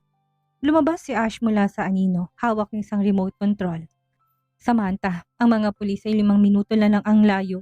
Kailangan nating umalis. Tumingin si Samantha kay Fero. Wala na siyang nakikitang asawa. Wala na siyang nakikitang tao. Ang nakikita niya ay ang labi ng kanyang anghel. Winakasan ni Samantha ang pagkalalaki ni Fero sa paraang hindi nito malilimutan. Isang marka na sisiguro na wala na siyang magiging biktima kailanman. Bang! Isang nakakangilong tili ang kumawala kay Fero nang wakasin ni Samantha ang pagkalalaki nito. Para hindi ka na makagawa pa ng isa pang biktima. Malamig na sabi ni Samantha. Hindi niya ito pinatay ng tuluyan. Iniwan niya itong nakagapos, duguan at wasak ang pagkatao sa gitna ng umaapoy na container van na sinilaban ni Ash. Hayaan natin ang apoy na humusga sa kanya, wika ni Ash habang inaalalayan si Samantha palabas. Sumakay sila sa helicopter ni Ash. Mula sa itaas, pinanood ni Samantha ang naglalagablab na apoy sa pier. Naramdaman niyang kamay ni Ash na humaplos sa kanyang pisngi. Tapos nang nakaraan, Samantha, oras na para sa ating hinaharap. Bulong ni Ash. Lumingon si Samantha kay Ash at sa unang pagkakataon, isang tunay na ngiti ang sumilay sa kanyang mga labi. Ngunit bago sila tuluyang lumipad, isang tawag ang natanggap ni Ash. Sir, si Valerie. Tumakas siya sa iskinita. May kumuha sa kanya. Kumunot ang noon ni Samantha. Ang laro hindi pa pala tapos. Sa loob ng private jet ni Ash, ang hangin ni dapat sana'y puno ng selebrasyon. Hawak ni Samantha ang isang baso ng mamahaling alak. Habang sa ibaba ay unti-unting naglahong mga ilaw ng Maynila. Ngunit ang balitang nakatakas si Valerie tila isang tinik na bumaon sa kanyang lalamunan. Sinong kukuha sa kanya, Ash? Tanong ni Samantha. Ang kanyang mga mata ay naniningkit. Wala na siyang pera, wala na siyang kakampi. Sino mag-aaksaya ng panahon sa isang duguang basahan? Hindi sumagot si Ash. Nakatingin lamang to sa labas ng bintana, ang kanyang pangay mahigpit na nakakuyom. Naramdaman ni Samantha ang biglang panlalamig ng atmosfera. Sa 5 taon nilang pagsasama, kilala niyang bawat galaw ni Ash. At sa sandaling yun, ang katahimikan ni Ash ay hindi katahimikan ng pag-iisip. Ito'y katahimikan ng pagtatago. Ash, tumingin ka sa akin, utos ni Samantha. Dahan-dahang humarap si Ash. Samantha, may mga bagay sa mundo na mas malalim pa sa paghiganti mo sa mga bustamante. Ang mafia ay may sariling mga utang na dapat bayaran. Biglang tumunog ang tablet ng nasa mesa. Isang encrypted message ang pumasok. Dahil sa kuryosidad, mabilis nung binuksan ni Samantha bago pa man ito makuha ni Ash. Ang bumungad sa kanya ay isang live feed mula sa isang tagong lokasyon. Sa screen, nakita niya si Valerie. Ngunit hindi ito nakagapos. Bagamat puno ng sugat at pasa, ang mukha mula kay Samantha, maayos tong nakaupo sa isang silya at isang pamilyar na lalaki nagpapahid ng gamot sa kanyang mga sugat. Ang lalaki si Don Enrico, ang kanang kamay ni Ash at ang taong tinuturing ni Samantha na pangalawang ama sa loob ng organisasyon.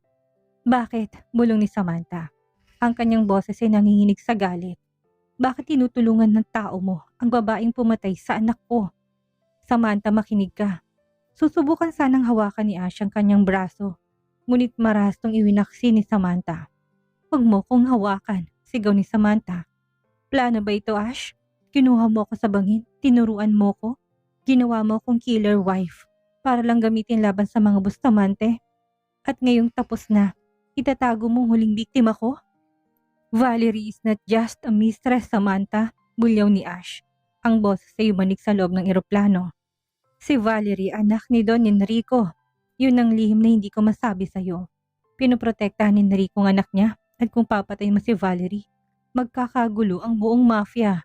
Mawawalan ako ng kontrol, Samantha. Napaupo si Samantha. Ang taong nagligtas sa kanya, ang lalaki nagpatibok muli ng kanyang puso, ay may tinatago palang malaking dumi. Si Valerie, ang demonyong pumatay sa kanyang anak, ay protektado ng organisasyong binuo niya. So kailangan kong tanggapin na mabubuhay siya? Sarkastikong tawa ni Samantha.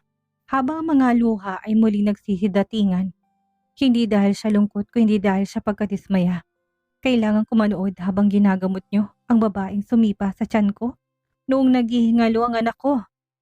Bibigyan natin siya ng ibang parusa, Samantha, pero hindi kamatayan. Sabi ni Ash, ang boses ay puno ng pagsusumamo. Tumayo si Samantha at kinuha ang kanyang baril mula sa holster na nakatago sa ilalim ng mesa. Tinutok niya ito sa noon ni Ash. Sabi mo sa akin noon, Ash, an eye for an eye. Walang exception. Walang pamilya, walang mafia. Malamig na wika ni Samantha. Ngayong nalaman ko na bahagi ka rin ng kasinungalingang ito.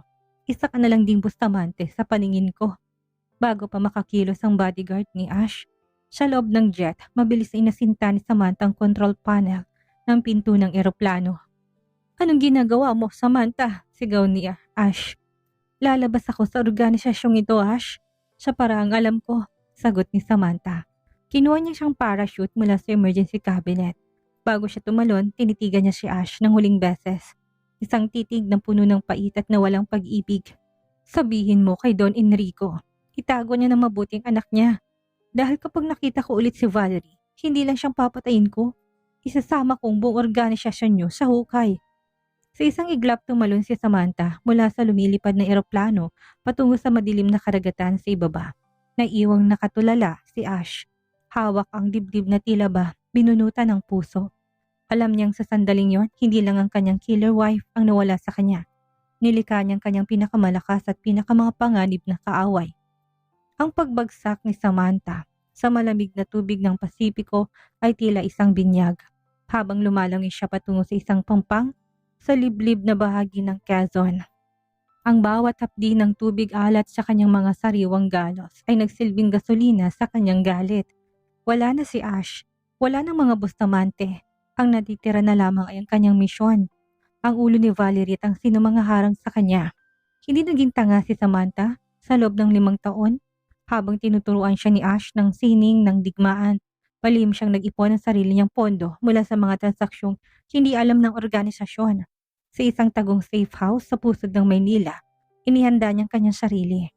"Ma'am, handa ng mga kagamitan." Wika ng isang lalaki. Siya si Jax, isang dating elite sniper na tinanggal sa serbisyo at palihim na kinuha ni Samantha buwan nang nakakalipas. "Ilan sila?" tanong ni Samantha habang kinakabit ang kanyang tactical vest. Ang mansyon ni Don Enrico ay binabantay na hindi bababa sa 50 tauhan ni Ash. High-tech ang security. At ang safe room kung nasan si Valerie ay may biometric lock. Paliwanag ni Jax. Ngumiti si Samantha. Isang ngiting walang bahid ng kasiyahan. "Kung ayaw nilang buksan ang pinto, gigabiin ko ang buong bahay." 2:00 ng madaling araw, ang mansyon ni Don Enrico ay nababalot ng katahimikan. Ngunit ang katahimikang yon ay pinunit ng isang malakas sa pagsabog sa main gate. Boom! Hindi gumamit si Samantha ang stealth. Gusto niyang malaman nila na darating siya. Gusto niyang maramdaman nilang takot na naramdaman niya noon. Pumasok si Samantha na tila isang anino ng kamatayan. Hawak niyang 2 modified submachine guns. Bawat kalabit niya ng gatilyo ay may katumbas na buhay na nawawala. "Samantha, itigil mo ito!" sigaw ni Don Enrico mula sa balcony habang pinoprotektahan ng kanyang mga tauhan. "Ibigay mo sa akin ang anak mo, Enrico," sigaw ni Samantha habang pumuputok. "Ibigay mo pumatay sa anak ko. Uubusin ko lahat ng lahi mo dito." Sa gitna ng kaguluhan, isang pamilyar na figurang humarang sa kanya. Si Ash Ronquillo. Nakatayo siya sa gitna ng hall. Walang hawak na baril, ngunit ang kanyang presensya ay sapat na para mag-alinlangan ng sinuman. "Umalis ka sa daan ko, Ash." Banta ni Samantha. Ang baril niya ay nakatutok sa dibdib na lalaking minahal niya.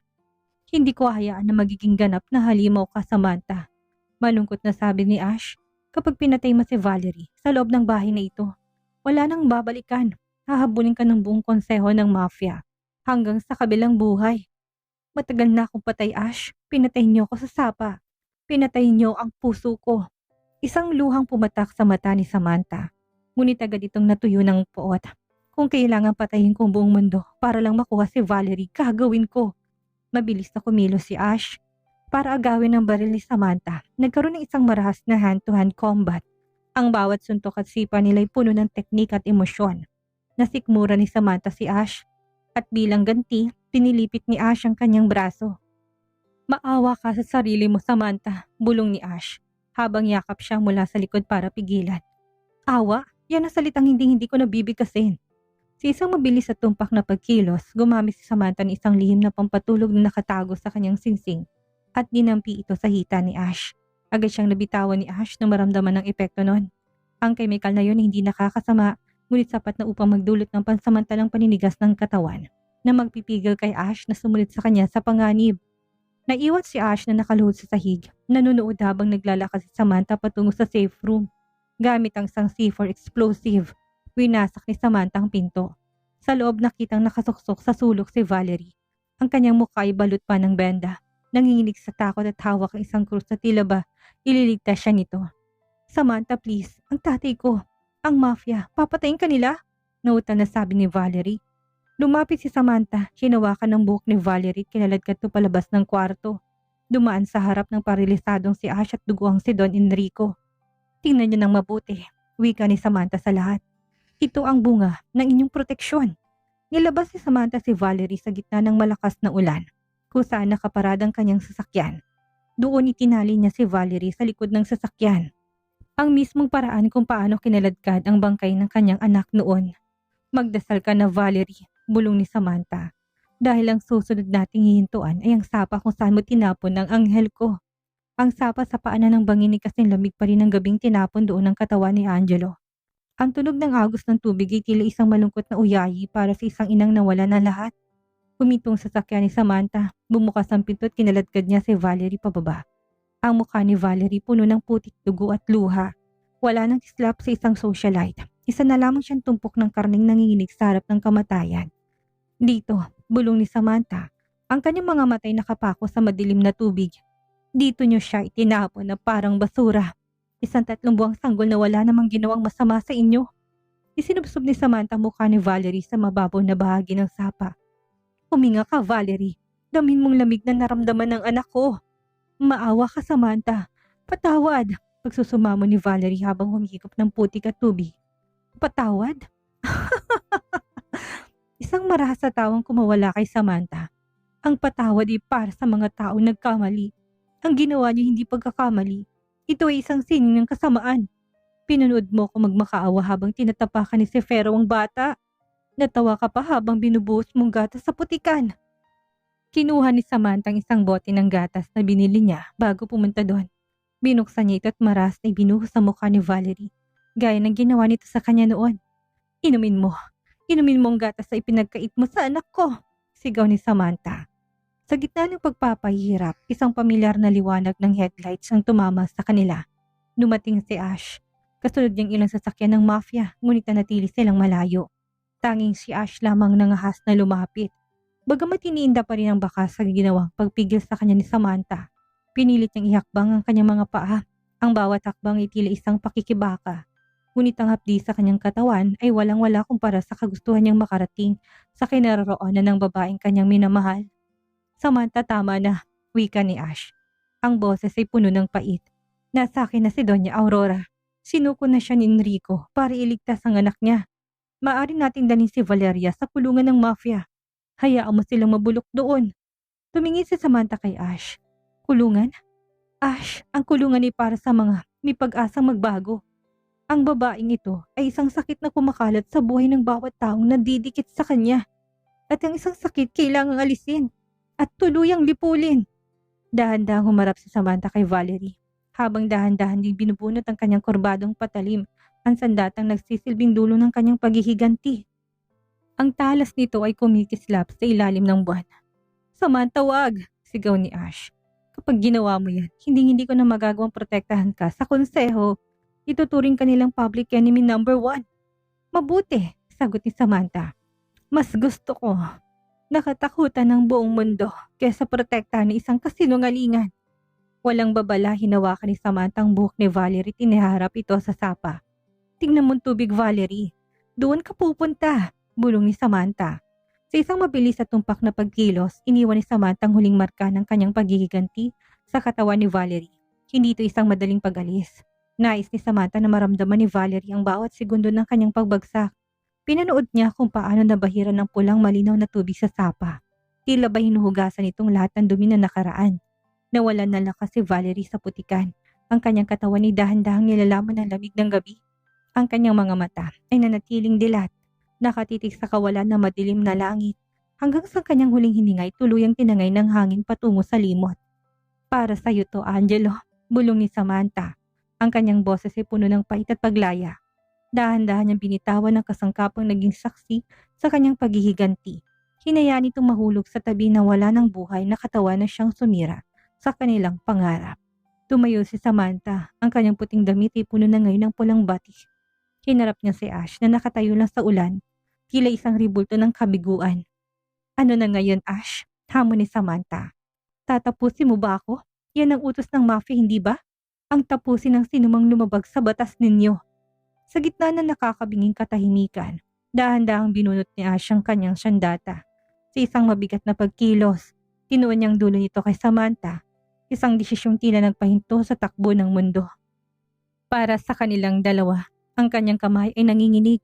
Isang bagay na hindi kailanman nangyari sa isang cold-blooded mafia boss. Sabi ko sa'yo, Samantha, may bukas pa pagkatapos ng pagiganti, bulong ni Ash. Bakit pinili mong maging ganito? Dahil ang Samantha na mahal mo ay manamatay ng 5 taon na nakakalipas. Sagot ni Samantha habang lumalapit sa dulo ng sandatan ni Ash. Hanggang sa idikit niya ang kanyang noo sa kanyo nito.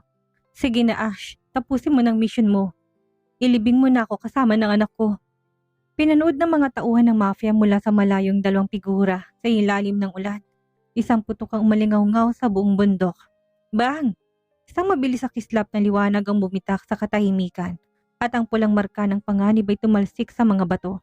Ngunit hindi si Samantha ang biktima ng sandaling yon. Inasinta ni Ash ang sarili niyang tauhan na nagtangkang asintahin si Samantha mula sa malayo. Ibinaba ni Ash ang kanyang sandat at lumapit kay Samantha. Niyakap siya ng mahigpit. Hindi kita kayang tapusin, Samantha, bulong ni Ash. Kung ang buong mundo magiging kaaway mo, dahil sa ginawa mo, magiging kaaway din nila ako. Tumingala si Samantha sa lalaking handang itapon ng lahat para sa kanya. Ang kanyang pusong matigas ay tila nakaramdam ng isang munting bitak. Sa gitna ng walang buhay na si Valerie at ng madilim na nakaraan, natagpuan nilang isang madugong uri ng kapayapaan. Habang ang malamig na labi ni Valerie ay dahan-dahang tinatangay ng agos ng sapa, ang mansyon ni Don Enrico ay naging saksi sa isang marahas na paghuhukom. Ngunit hindi doon natatapos ang gabi ni Samantha. Sa utos ni Ash, dinala si Doña Aurora sa isang lihim ng pasilidad sa ilalim ng isang abandonadong simbahan. Isang lugar na tuyo, mapanglaw at malayo sa marangyang buhay na nakasanayan ng matanda. Nakatali si Doña Aurora sa isang silya. Ang kanyang puting buhok ay gulo-gulo at ang kanyang mga mamahaling alahas ay wala na. Sa harap niya, nakatayo si Samantha, hawak ang isang lumang folder na naglalaman ng mga dokumento ng pamilya Madrigal. Alam mo, Aurora, nung una kitang makilala, akala ko isa ka lang malupit na biyanan, simula ni Samantha, habang dahan-dahang binubuksan ng folder. Pero hindi pala, isa kang mamamatay tao na nakasuot ng perlas. Wala kang ebidensya, Samantha, sigaw ni Doña Aurora. Pilit pa rin nagmamataas kahit nanginginig ang boses. Ang tatay mo pumatay kay Elena. Siyang sumira sa pamilya namin. Isang malakas na sampala nagpalingon sa ulo ng matanda. Huwag mong banggitin ang tatay ko gamit ang marumi mong bibig. Nilapag ni Samantha ang mga litrato ng kotse na wasak ang preno. Ito ang kotseng sinakyan ni Elena. Ang mekanikong gumawa nito ay tauhan mo, Aurora. Pinatay mo si Elena dahil ayaw mo mapuntang yaman ni Sefero sa isang babaeng walang pangalan. At pagkatapos, ginamit mong pagkakataon na yun para sirain ang tatay ko at kumpiskahin ang aming mga ari-arian. Nanahimik ang matanda. Ang kanyang mga mata nanilisik sa galit at takot. Dahil sa kasakiman mo, naging impyerno ang buhay ko. Patuloy ni Samantha. Lumapit siya at kinuha ang isang bote ng tubig. Dahan-dahan niyang binuhos ito sa ulo ni Doña Aurora. Gaya ng ginawa ng matanda sa kanya noong naglilinis siya ng sahig. Naalala mo ba nung pinalaglag mong anak ko? Nung pinilit mo kong uminom ng lason, tanong ni Samantha. Kinuha ni Samantha ang isang maliit na injection mula sa kanyang bag. Ito ay isang chemical na unti-unti sisira sa iyong memorya. Pero bago ka makalimot, gusto kong maramdaman mong mawala ng lahat. Ano gagawin mo?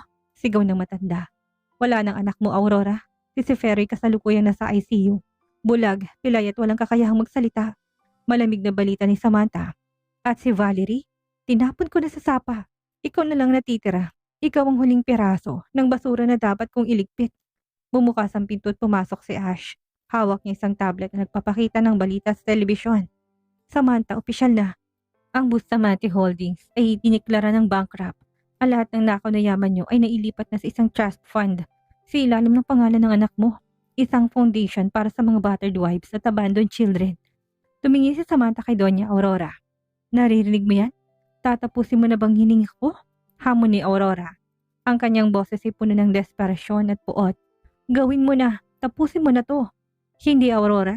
Ngumiti si Samantha. Isang ngiti na mas masakit pa sa saksak. Hindi kita wawasakin. Pinadala ko ng ebidensya sa International Court. Mabubuhay ka sa loob ng isang selda na kasing dilim ng bodegang kinulungan niyo sa akin. Doon ka tatanda. Doon ka mabubulok at doon mo makakalimutan kahit na sarili mong pangalan. Dahil sa gamot na ito, walang awa na itinurok ni Samantha ang gamot sa braso ng matanda. Ang tili ni Doña Aurora ay umalingaw-ngaw sa buong silid. Ngunit walang nakarinig kundi ang mga pader ng simbahan. Lumabas sina Samantha at Ash sa silid sa labas ang araw ay nagsimula ng sumikat. Ang liwanag ay tumatama sa mukha ni Samantha. Tila hinuhusgasan ang dumi ng nakalipas ng 5 taon.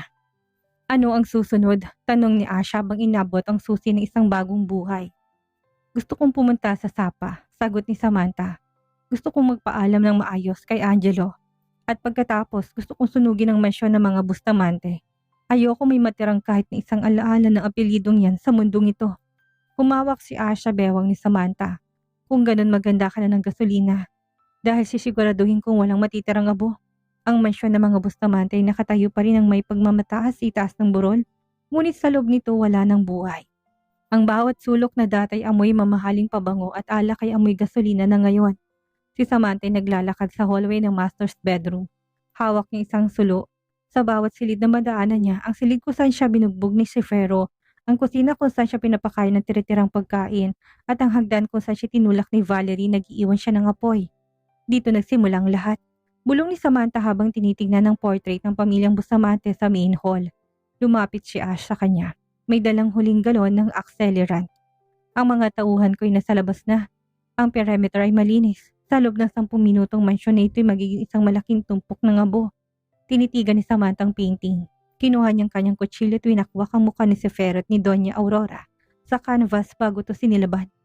Sunugin mo, Ash, utos si Samantha. Tinapon ni Samantha ang sulo sa gitna ng sala. Sa isang iglap ang apoy ay gumapang paitaas. Tila mga dila ng demonyong nagugutom sa hustisya. Ang mga kortinang gawa sa seda, ang mga antigong kagamitan at ang lahat ng simbolo ng karangyaan ng mga Bustamante ay nilalamon ng pulang puot. Habang lumalabas sila ng mansyon, naramdaman ni Samantha ang init ng kanyang likuran. Hindi na siya lumingon. Ang bawat pagsabog ng salamin sa loob ay tila tunog ng musika nagpapalaya sa kanyang kaluluwa. Ngunit sa gitna ng kanilang panunood ng apoy, biglang tumunog ang lahat ng radyo at gadgets ng mga tauhan ni Ash. Isang static ng tunog, kasunod ng isang malamig at banyagang boses. Ash Ronquillo, Samantha Madrigal, wika ng boses. Ang pagpatay niyo kay Valerie at ang paglumpo sa pamilya ni Don Enrico ay isang direktang pag-atake sa The High Council. Nilabag niyo sagradong batas ng neutralidad. Naging alerto si Ash. Hinila niya si Samantha sa likod ng isang armored SUV. Ang High Council. Hindi sila nagpapabukas ng hatol. Anong ibig sabihin nito, Ash? Tanong ni Samantha habang kinakasang kanyang baril. Ibig sabihin, simula sa segundong ito, may open contract na sa ating dalawa. Ang bawat assassin sa Southeast Asia ay darating para sa mga ulo natin. Paliwanag ni Ash. Ang kanyang mga matay naghahanap ng anumang paggalaw sa dilim ng kagubatan sa paligid ng mansyon. Hindi pa natatapos na magsalita si Ash na isang red laser dot ang tumama sa kanyang dibdib. Dapa! Sigaw ni Samantha. Isang bala mula sa isang silencer-equipped sniper rifle ang tumama sa salamin ng sasakyan. Mabilis na gumanti si Samantha gamit ang kanyang sniper rifle. Itinabi ni Jax, tinansya niyang direksyon na pinagmulan ng putok. Bang! Isang katawan na bumagsak mula sa isang puno sa malayo. Hindi na tayo pwedeng manatili dito, sabi ni Ash, habang nagpapaulan ng bala patungo sa mga paparating na itim na motor. Ang mansyon na ito ang magiging bitag natin kung hindi tayo kikilos. Sumakay sila sa isang customized na Ford Mustang na gawa sa bulletproof na bakal. Si Samantha humawak ng manibela. Pinaharurot niyang sasakyan pababa ng burol habang ang mansyon sa likuran nila ay sumasabog sa huling pagkakataon. Hahabulin nila tayo hanggang sa dulo ng mundo, hindi ba? Tanong ni Samantha habang iniiwasan ng bala ng mga nakamotor na humahabol sa kanila. Oo, sagot ni Ash habang nagpapalit ng magasin ng kanyang baril. Pero hindi nila alam na ang killer wife at ang mafia king ay mas mapanganib kapag wala nang mawawala. Lumingon si Samantha sa rearview mirror. Nakita niyang naglalagablab na mansyon. Ang kanyang huling alaala sa mga Bustamante ay abo na. Ngayon ang kalaban niya hindi ng mga taong nang api sa kanya, kundi ang buong sistemang kinabilangan ni Ash. Kung ganon, uubusin natin sila, Ash. Wika ni Samantha na may matigas na determinasyon. Isang organisasyon, isang lungsod, isang bala sa bawat isa sa kanila. Pinaharurot ni Samantha ang sasakyan patungo sa highway.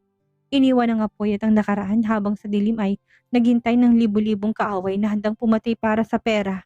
Hindi na basta paghihiganti ang laban na ito. Ito ay survival. Matapos ang pagsunog sa mansyon, sina Samantha at Ash ay naging pinakahinahanap na kriminal ng High Council. Gamit ang isang peking cargo ship, nakarating sila sa Singapore. Ang lungsod kung saan ang teknolohiya ay ang pinakamatalas na mata ng kaaway. Nasa bawat sulok sila Samantha. Bulong ni Ash. Habang naglalakad sila sa loob ng Changi Airport, suot ang mga high-end na disguise. Ang facial recognition ng lungsod na ito ay hawak ng council. Meron na lang tayong 30 minuto bago nila ma-intercept ang kinaroroonan natin. Sapat ng 30 minuto para pumatay, Ash. 30 pa kaya? Sagot ni Samantha, ang kanyang mga kamay kampanting nakapulupot sa braso ni Ash. Ngunit sa ilalim ng kanyang coat ay nakahandang isang compact submachine gun. Sumakay sila sa MRT patungo na Marina Bay.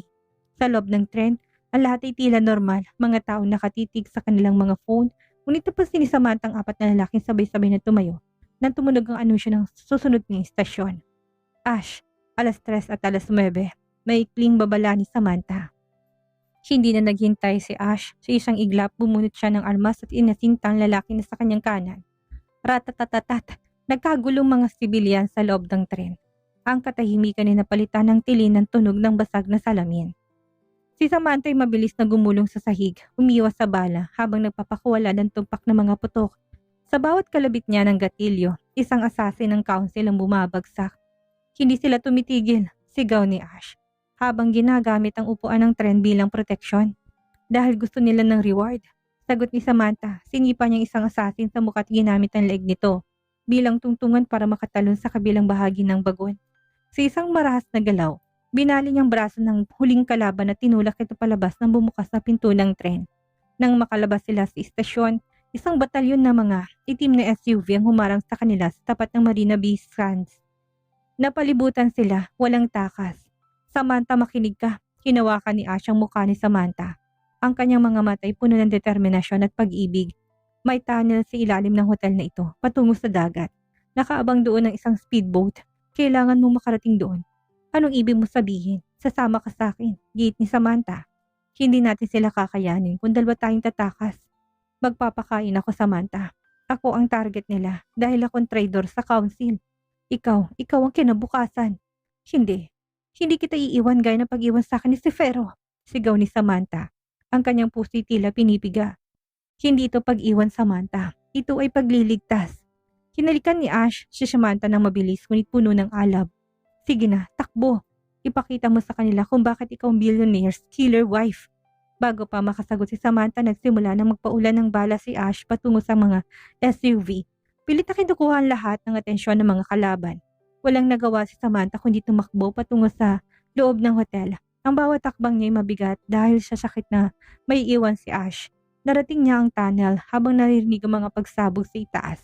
Alam ni Samantha ang ginagawa ni Ash ang lahat para mabuhay siya. Sa loob ng tunnel, hinarang niya ng 3 elite assassin. Ngunit sa pagkakataong ito, hindi na gumamit si Samantha ng baril. Inilabas niya ang kanyang 2 kutsilyo. Ang kanyang mukha ay naging kasing lamig ng yelo. Haharang kayo sa daraanan ko? Bulong ni Samantha. Pwes, sa impyerno na lang singilin ang reward ninyo. Sa loob ng 5 segundo, ang tunnel ay napuno ng tilamsik ng dugo. Hindi na taong kumikilos, ito isang makina ng kamatayang binuo ng puot at pinagtibay ng pag-ibig. Nang marating ni Samantha ang speedboat, nakita niyang apoy sa itaas ng hotel. Ang helicopter ng council ay kasalukuyang nagpapaulan ng rocket sa posisyon ni Ash. Ash! Pumatak isang luha sa pisngi ni Samantha. Ngunit hindi siya sumuko. Pinandar niya speedboat ng buong bilis. Habang lumalayo siya sa Singapore, kinuha niya ang kanyang satellite phone. Jax, tawag niya sa kanyang tapat na sniper. Ihanda mo ang lahat ng nuklear na ebidensya laban sa High Council. Kung kailangan sunugin kong buong organisasyon para makuha ulit si Ash, gagawin ko. Walang matitirang buhay. Kahit ang mga anino nila, ang hangin sa Swiss Alps ay kasing talim ng labaha. Ngunit para kay Samantha Madrigal, alamig isang pamilyar na kaibigan. Nakatayo siya sa taluktok na isang bundok. Nakatingin sa ibaba kung nasaan ang Fortress of Shadows. Ang sentro ng High Council, itong lugar ng pinaniniwalaang hindi kayang pasukin ng kahit na anong hukbo. Ngunit hindi siya isang hukbo. Siyang babaeng kinuhang lahat mula sa mga Bustamante. Siyang babaeng tinuruan ng isang mafia king kung paano pumatay nang walang kurap. At ngayon siya ang babaeng babawi sa lalaki nagmamahal sa kanya. Jack's status, bulong ni Samantha sa kanyang computer satellite jam. Power grid sabotage, ma'am. Meron ka lang 10 minuto bago mag-reboot ang kanilang backup generators. Pagkatapos nun, bawat turret sa gusaling yan ay tututok sa puso mo, sagot ni Jax mula sa malayo. 10 minuto, gumisi Samantha habang sinusuot ang kanyang tactical mask. Hindi gumamit ng hagdan o pinto si Samantha. Gamit ang isang high-tension zipline, bumulusok siya mula sa bangin patungo sa glass ceiling ng main hall. Isang tunog na nabasag ng salamin ang tila hudyat ng katarungan. Bumaba si Samantha sa gitna ng hall habang nagpapaulan ng mga flashbang. Bago pa makakita ang mga gwardya, nilabas niya ng kanyang 2 modified submachine guns. Ratatatatat, ang bawat putok ay may katumbas sa dugong emosyon ng kanyang mga mata. Sa bawat gwardyang humaharang, nakikita niya mukha ni Sefero. Sa bawat balang ibinabaon niya, narinig niyang iyak ng kanyang anak sa bodega. Intruder sa Sector 4. Patayin ang babae niyan, sigaw ni isang commander. 5 elite assassins ang sumugod sa kanya. Armado, ang mga tactical Tonfat blades.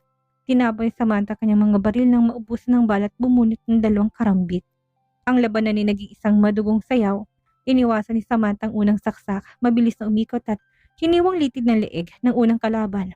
Hindi pa ito bumabagsak ng sipain niyang pangalawa sa dibdib habang tinutusok ang kanyang kutsilyo sa mga mata ng pangatlo. Masyado kayong mabagal para sa isang bilyonaryong killer, sigaw ni Samantha. Sa isang marahas na galaw, hinawakan niyang ulo ng huling assassin at sinalubong ito sa matulis na dulo ng isang estatwa sa wall. Narating ni Samantha ang elevator ngunit hinarangan ito ng 10 pang armadong tauhan. Sa halip na lumaban sa gitna, tinapon niyang isang smoke grenade at pumasok sa loob ng usok. Naririnig lamang ang mga daing at ang tunog na laman na hinihiwa. Sa loob ng 30 segundo, tumahimik ang paligid. Nang mawalang usok nakatayo si Samantha sa gitna ng mga bangkay. Duguan ang kanyang vest ngunit wala siyang kahit na isang galos. Bumaba siya sa pinakailalim na palapag, ang interrogation chamber. Bumukas ang bakal ng pinto at tumambad sa kanyang isang nakakasulasok na tanawin. Nakagapos si Ash. Sa isang bakal na krus, ang kanyang katawan ay tadtad ng sugat mula sa kuryente at latigo. Sa harap niya ang 3 matatandang bumubuo sa High Council. Tila mga buwetrang naghihintay sa pagkamatay ng isang leon. Samantha, may hinang bulong ni Ash. Ang kanyang isang matay sarado dahil sa pamamaga. Huwag, bitag to. Alam ko, Ash, sabi ni Samantha habang dahan-dahang naglalakad patungo sa gitna. Pero ang bitag ay para lamang sa mga hayop. Ako ang mangangas dito. Tumawa ang pinuno ng council, isang matandang lalaki na nagngangalang Don Vittorio. Matapang ka, Madrigal, o sadyang tanga ka lang? Napapalibutan ka na ng mga sniper sa mga anino ng silid na to. Isang galaw mo lang, magiging parang sib ang katawan mo. Snipers? Gumiti si Samantha, tinaas ng kanyang kaliwang kamay at pinindot ang isang buton mula sa kanyang relo. Mula si taas at nung dugo ang katawan ng bumagsak sa mesa ng council. Ang mga sniper ni Don Vittorio Jax doesn't miss. Malamig na sabi ni Samantha bago pa makakilos sa mga bodyguard ng Vittorio. Mabilis na bubunod si Samantha ng isang maliit na explosive disc at itinapon sa paanan ng mga gwardya. Boom! Sa gitna ng usok, sumugo si Samantha. Pinaputokan niyang mga tuhod ng 2 matandang miyembro ng council bago hinarap si Vittorio. Hinawakan niyang leg na matanda at sinandal to sa pader. Sabi niyo si Valerie ay protektado. Sabi niyang batas ng mafia hindi matitibag. Diniinan ni Samantha pagkakasakal. Tinan mo ko sa mga mata, Vittorio. Akong babaeng sinira niyo. Ngayon ako naman babaeng tatapos sa imperyo niyo.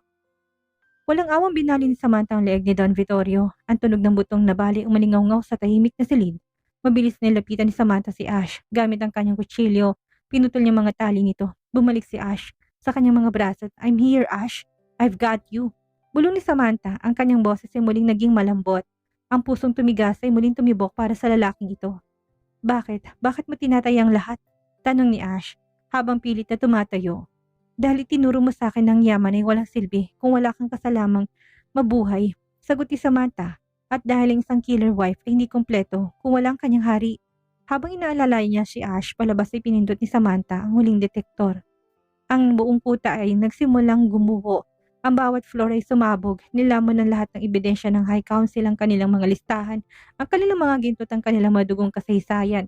Sa labas ng gusali sa gitna ng makapal na niebe, naghintay isang helicopter. Sumakay sila doon habang ang fortress or shadows ay tuluyan na naglaho sa ilalim ng apoy at gulo.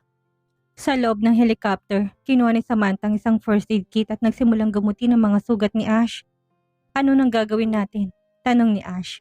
Hahabulin pa rin tayo ng mga natitirang galamay nila. Hayaan mo silang humabol, sabi ni Samantha habang hinalikan ng noon ni Ash. Kinuha ko ng lahat ng accounts ng High Council. Tayo ng pinakamayaman at pinakamakapangyarihang tao sa underworld.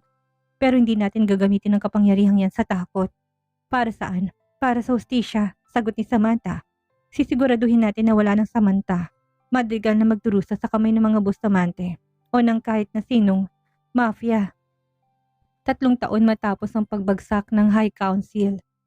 Ang hangin sa baybayin ng Amalfi Coast sa Italia ay amoy asin at mamahaling alak. Sa itaas isang talampas, nakatayong isang kuta, nagawa sa puting bato at bulletproof na salamin. Ito ang Villa Phoenix, ang tahanan ng 2 pinakamakapangyarihang tao sa anino ng mundo. Sa loob ng isang silid na puno ng mga screen, nakaupo si Samantha Madrigal Ronquillo. Hindi na siyang babaeng dugo ang gumagapang sa sapa. Suot niyang isang itim na silk robe at ang kanyang kandungan ay nakapatong isang gintong tablet. Malinis ng Sector 7 sa Pilipinas? Tanong ni Samantha. Ang kanyang boses ay may otoridad na kaya mapabagsak ng mga bangko sa isang utos lang. Opo, madam, sagot ni Jack sa kabilang linya. Ang pundasyon para sa Angelo Memorial Hospital ay tapos na. Wala nang bakas na mga Bustamante sa lupang yon. Ang lahat ng mga dating tauhan ni Stefero na nagtangkang magrebelde na asikaso na. Mabuti, tipid na sagot ni Samantha. Samantala bagong lahat ng pagdiriwang, kailangang ilibingan ng mga multo. Sa isang pribadong silis sa kanilang kuta sa Switzerland, kinarap ni Samantha ang huling ebidensyang nakuha ni Jacques mula sa mga labi ng High Council. Doon nabuksan ang huling katotohanan. Hindi lang si Doña Aurorang mastermind. Ang ama ni Ash, ang dating mafia king, ay may lihim na kasunduan sa mga Bustamante upang kontrolin ang supply ng ginto sa bansa. Ang pagkamatay ng magulang ni Samantha hindi isang aksidente, kundi isang sakripisyo para sa korona ng mafia. Nang malaman to ni Ash, hindi siya nagatubili. Siya mismong sumunog sa mga huling dokumento at nagpataw ng parusa sa mga natitirang galamay ng kanyang sariling ama. Ang dugo ng pamilya ko'y marumi, Samantha, wika ni Ash, habang nakaluhod sa harap niya. Hayaan mo ang dugo ko ang magbayad sa lahat ng kasalanang ginawa nila sa'yo. Ngunit hindi siya pinatay ni Samantha. Sa halip pinawakan niyang mukha ng lalaki. Ang nakaraan ay kanila, Ash. Ang hinaharap ay sa atin. Matapos ang maraming unos, sinarap ni Samantha ang kaligayahan na nahanap niya kay Ash. Idinaos ang kasal sa isang pribadong yate sa gitna ng dagat ng Mediterranean. Malayo sa mundong puno ng dugo. Malayo sa mga matang mapanghusga. Walang magarbong simbahan. Tanging ang asul na langit at ang dambuhalang karagatan ng saksi. Suot ni Samantha ang isang gown na gawa sa purong puting seda na may mga detaling gintong borda na tila mga pakpak ng phoenix. Wala ng kanyang tactical gear. Ang tanging dala niya isang punpun ng puting rosas. Si Ash ay nakatayo sa dulo ng altar. Suot ang isang itim na toksido. Ang kanyang mga mata na dati puno ng yelo ay nagniningas na ngayon sa pag-ibig at pagsamba habang pinapanood ang paglakad ni Samantha patungo sa kanya. Sa harap ng mundong sinubukan tayong sirain, simula ng pari. Narito ang dalawang kaluluwang natagpuan ng isa't isa sa gitna ng digmaan. Samantha, bulong ni Ash habang hawak ang mga kamay nito. Pinapangako ko ng bawat bala na darating sa buhay mo ay dadaanan muna sa puso ko. Ikaw ang aking reyna, ang aking kaligtasan at ang aking buhay. Ash, sagot ni Samantha, ang kanyang boses ay malinaw at matatag. Pinapangako ko ng kamay na ito na natutong pumatay para sa hustisya ay gagamitin ko na ngayon para hawakan ng sayo hanggang sa huling hininga ko. Hindi na ako tatakbo. Dahil sa piling mo, nakauwi na ako. Nang maglapat ang kanilang mga labi, isang malakas sa putok ng mga fireworks ang tumama sa langit. Hindi ito putok ng baril. Ito'y selebrasyon ng isang tagumpay na hindi kailanman inakala ng mundo. 9 na buwan matapos ang kanilang kasal, ang Villa Phoenix ay napuno ng tensyon. Ngunit hindi dahil sa isang pagsalakay. Sa loob ng kanilang pribadong suite, nakahiga si Samantha. Pawisan at nakikipagbuno ng matinding sakit, ngunit sa pagkakataong ito, hindi siya mag-isa. Sa isang madilim na bodega, hawak ni Ash ang kanyang kamay ng mahigpit. Ang kanyang mukha ay puno ng pag-alala at pagmamahal. Kaya mo yan, Samantha. Hinga ng malalim, bulong ni Ash. Sa isang huling pag-ere, isang malakas na iyak ang pumunit sa katahimikan ng gabi. Isang iyak na mas malakas at mas masigla kaysa sa ng ubo ni Angelo noon. Isang malusog na batang lalaki, wika ng doktor. Habang inaabot ang sanggol kay Samantha, nang yakapin ni Samantha ang kanyang anak na pinangalanan nilang Lucian Angelo Madrigal Ronquillo, tila huminto ang mundo. Ang mga mata ng bata ay malinaw at puno ng buhay. Doon naramdaman ni Samantha ang huling sugat sa kanyang puso na tuluyan na naghilo.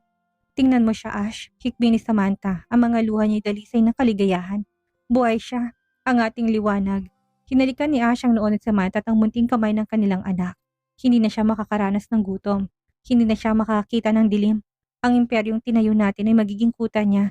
2 taon na nakalipas. Bumukas ang pinto at pumasok si Ash Ronquillo. Sa likod niya isang yaya na may bitbit isang batang lalaki na may 2 taong gulang. Ang bata ay may mga matang kasing talim ng kay Ash. Ngunit may mga ngiting kasing amon ng kay Samantha. Mama! Sigaw ng bata. Isang tunay na malambot na ngiti ang sumilay sa mga labi ni Samantha.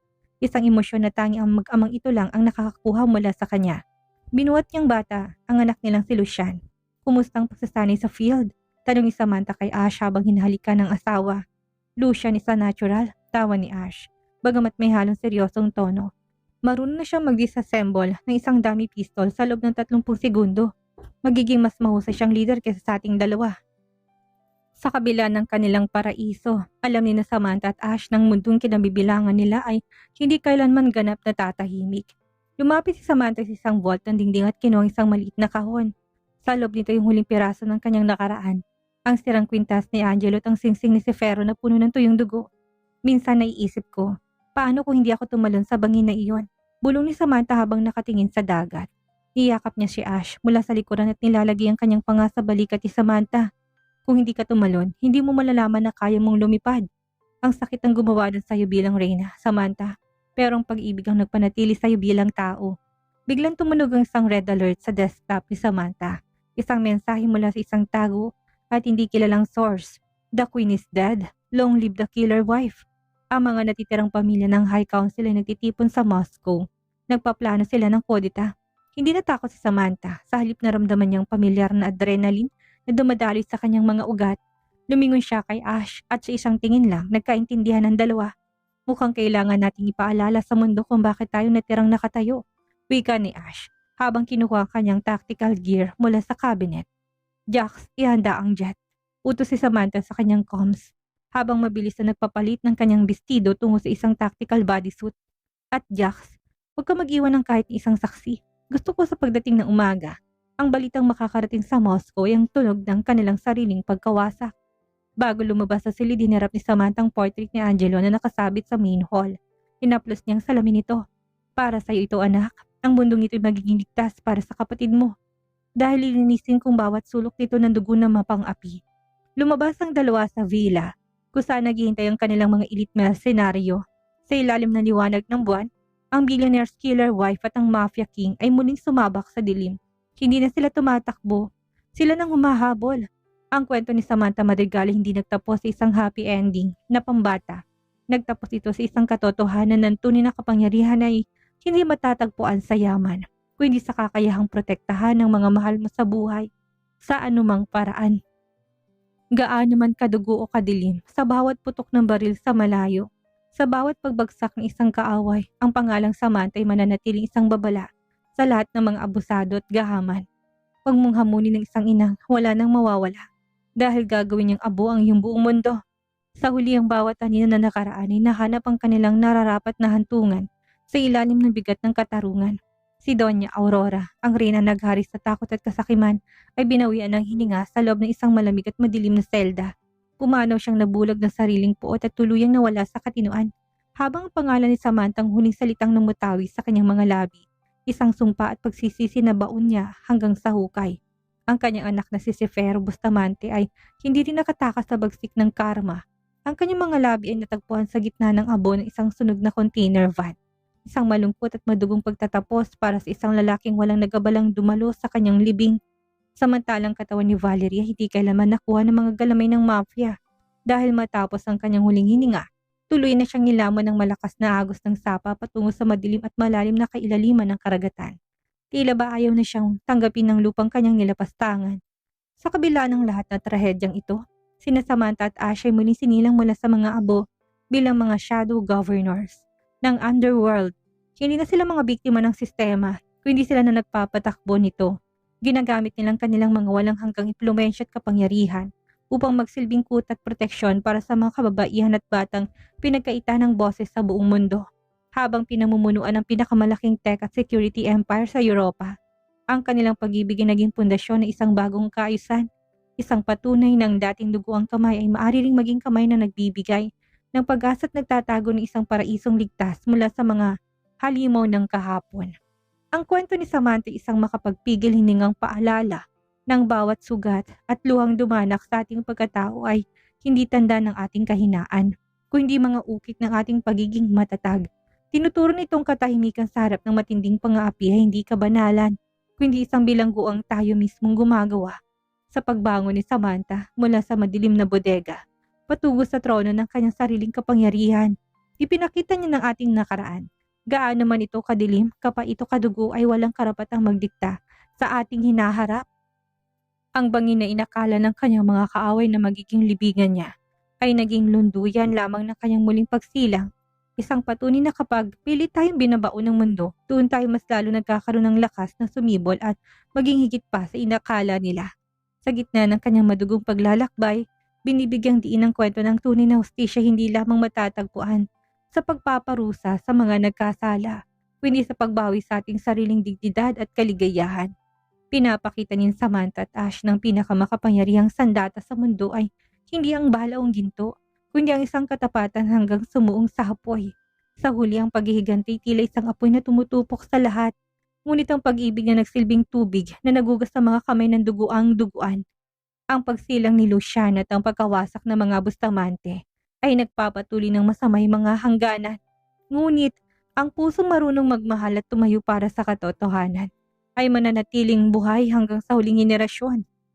Higit sa lahat, ang kwentong ito ay isang awit para sa mga taong minaliit, sinaktan at itinapon.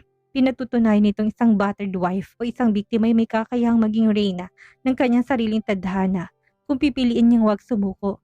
Ang aral na iiwan nito sa atin ay simple ngunit napakasakit. Ang mundong ito ay malupit sa mga mahihina, kaya't kailangan nating maging matapang. Ngunit sa likod ng bawat bakbakan at bawat ganti, ang pinakamatamis sa tagumpay ay hindi ang makitang nagdurusang iyong mga kaaway, kundi ang makitang iyong sariling nakangiti, malay at may yakap-yakap na bagong buhay sa gitna ng isang paraisong ikaw mismong nagtayo mula sa abo. Dito na po nagtatapos ang ating kwento. Maraming salamat po sa inyong suporta. Muli magkita-kita po tayo sa susunod pa nating mga istorya.